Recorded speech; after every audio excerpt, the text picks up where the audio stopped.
everybody. Welcome back to Goodnight Lighthouse. I'm Miss Dorothy and I'm here to read you another story. And I have a story tonight for one of my friends. My favorite kind of story. When a friend asks me to read a book, I get so excited and I go find it right away and get it ready for him. And my friend Malachi, who lives in Pennsylvania, wants to hear a very special book. Hi, Malachi. Miss Dorothy's so excited that you told me about this book. I went out and got it and I wanted to read it to you. And this book is called Corduroy. Corduroy. Corduroy is a little bear who's in the store waiting for somebody to come buy him. He's a little sad that nobody's picked him out yet. But if we get into this book, I think we're going to find out something special happens. Are you ready to get into this book with me and Malachi? Good. I need you to sit up and listen up because here we go. Corduroy. Stories and Pictures by Don Freeman. Corduroy is a bear who once lived in the toy department of a big store. Day after day he waited with all the other animals and dolls for somebody to come along and take him home. Ooh, look at Corduroy in his green overalls, waiting for somebody to come pick him off the shelf.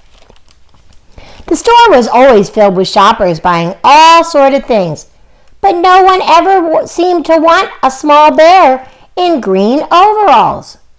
Then, one morning, a little girl stopped and looked straight into Corduroy's bright eyes. "Oh, Mommy," she said, "look, there's the very bear I've always wanted." "Not today, dear," her mother sighed. "I've spent too much money already. Besides, he doesn't look new. He's lost the button to one of his shoulder straps." "Oh, he is missing a button. So Mom doesn't want to buy him for the little girl." Corduroy watched them sadly as they walked away. "I didn't know I'd lost a button," he said to himself. "Tonight I'll go and see if I can find it." He wants to find that button so he can look like a brand new bear. Late that evening, when all the shoppers had gone and the doors were shut and locked, Corduroy climbed carefully down from his shelf and began searching everywhere on the floor for his lost button. Wow, do you think he'll find it? It's pretty dark in there. Suddenly he felt the floor moving under him. Quite by accident, he had stepped onto an escalator and he went up he went. Could this be a mountain, he wondered? I think I've always wanted to climb a mountain. It probably seems like a mountain to a little bear.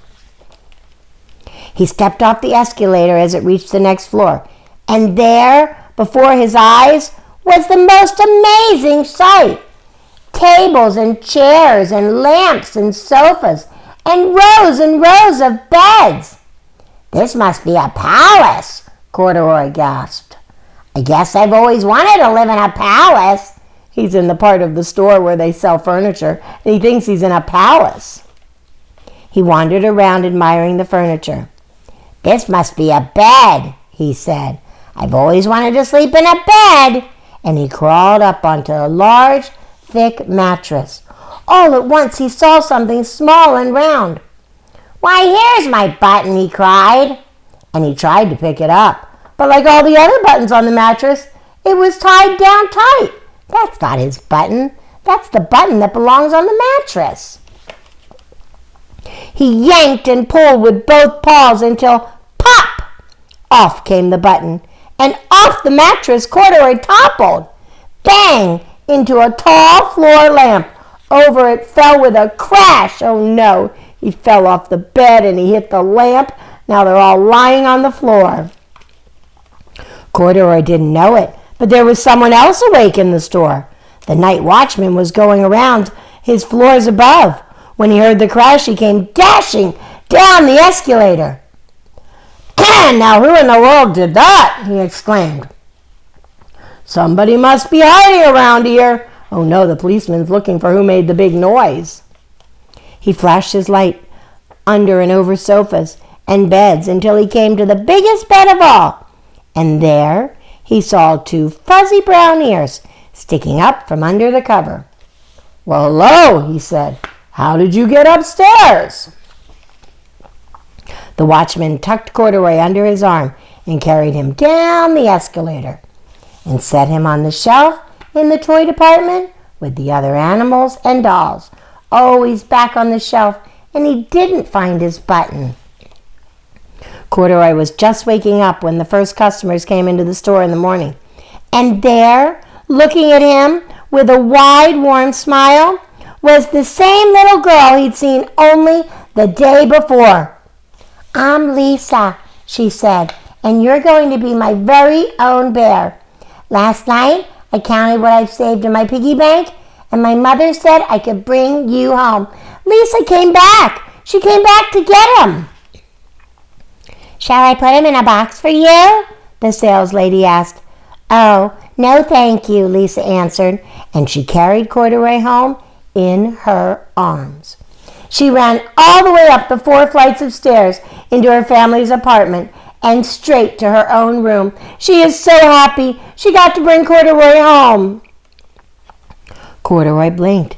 There was a chair and a chest of drawers, and alongside a girl-sized bed stood a little bed, just the right size for him.